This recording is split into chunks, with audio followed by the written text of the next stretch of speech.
Hi there, and welcome to Time Machine Collectibles. Been a while since I did a video back end of last year, which was the 135 scale trench diorama.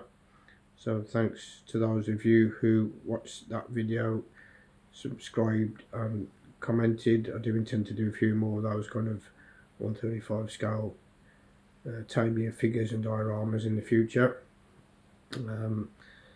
For this video I've decided just to do a quick video relating to diecast models which I collect and the different scales that are available. There are obviously many scale differences available in the worldwide market, so this is just a few of those. You can see the size differential. I'll just work through the ones that I've got, but obviously we're fully aware that there are other scale available. So just starting from the front, looking from the front to the back, obviously all red or variations of red, and a combination mostly of Fiats, which is one of my main collections.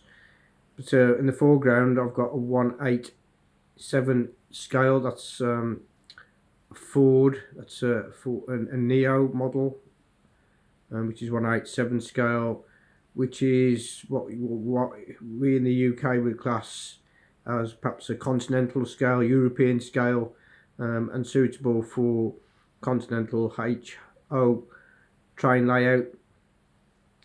But you can kind of put it on a UK double O layout. In comparison, the next vehicle up is the 176 scale. That's an Oxford diecast Ford Escort, so kind of comparable to the one at the front. And again, that is UK kind of scale, double O gauge railway. Tend to be the scale that we use in the UK as opposed to the mainland continents of Europe and beyond. You don't tend to get 187 scale. Kind of you get more, perhaps more choice on the continent, and the 176 scale, the Oxford diecasts, tend to be kind of vehicles that are or were popular within the UK market and maybe Europe. Vehicles like the Escort and what I would class as British makes or kind of popular on British roads in the 60s, 70s, 80s and the like, as opposed to the European vehicles and the European brands. But again, you can mix and match. The 187 is slightly smaller than the 176, so you can have the 187 in the front of a layout, or the 176 in the back.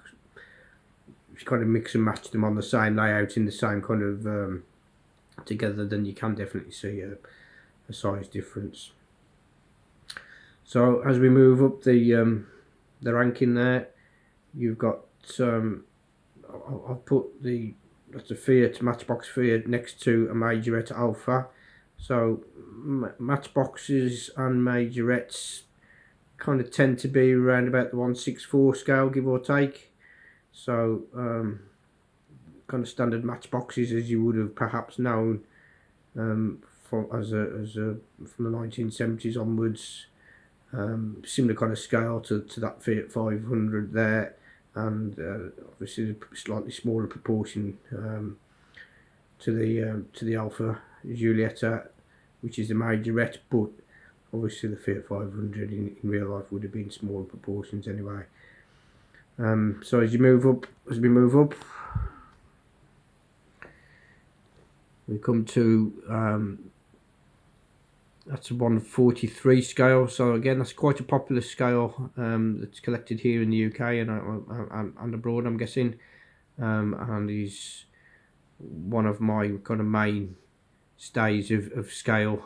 You tend to get decent imagery on there. Kind of the size is not too big, it's not too small.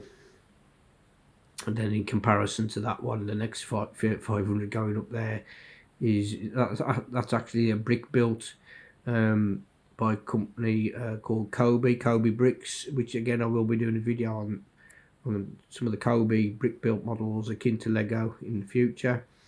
But that's a slightly bigger 135 scale brick built Fiat 500,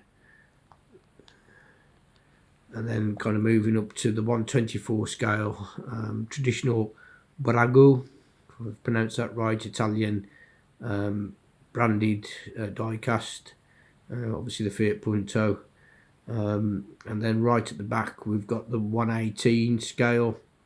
It is on a plinth, so it is slightly higher, but that's the Top Marks Fiat Uno 118 scale. So you can see there are variations in scale, size, and therefore in detail. You do get variations between brands slightly. Certain brands, even though they say that they're 118 scale or 124 scale, you do obviously get a slight variation in them. And if you have a look at the details, even on the Oxford Diecast and the Neo Escort, they're still pretty good. These are all diecast vehicles, but obviously you can get, and I have got 187 scale plastic Herper, that type of brand, again European kind of brands, and the details on those are quite good. So I've got a mixed bag of scales, for size, for storage, for display, various purposes. So just a bit of a quick side shot there of that Neo Ford Escort with the wheels, and going up to the back on that 124 size. So it's just a very, very quick overview of scale, the differences in scale, the sizes. There are many others available. You can obviously get bigger than the 118, that tends to be the biggest one that I've got. And arguably you can get smaller than 187 scale. You can drop down to, again in the UK, we've got model railways which run on old scale, so they're obviously a little bit smaller. But these tend to be the most popular, albeit not the only scale vehicles that are available. You can get kind of variants in between these as well. Carrarama kind of sits kind of round about the Matchbox Majorette size, maybe the Oxford Diecast. You can kind of get away with, I think they came in around about the 172 scale, something like that. So you can kind of mix Carrarama with the Oxford Diecasts on a double O layout. You can arguably get away with 187s on a double O layout, but I think if you put one against the other, if you had all three scales on a double O layout, you would notice the differential in size. Or maybe you could mix and match them, but I tend to use one or the other, or the 187s as a closer, and the 176 scale kind of further away on a railway layout. Obviously the size, smaller they are, you can store those. I know people who predominantly collect the 118 scale. They collect race cars, F1 cars, or rally cars, and they will only have 118 scale, but obviously you need the room for those. Other people might collect it. Again, I know people who will go for the 143 scales because that's quite popular, relatively cheap, relatively available in most of the brands, most of the liveries if it's race or rally, but they'll only collect those kind of sizes. But I just go for various sizes. Got collections of the different sizes, different brands, different cars that I like, and I can use the 187s or the 176 scales on the model railway layout that I've got.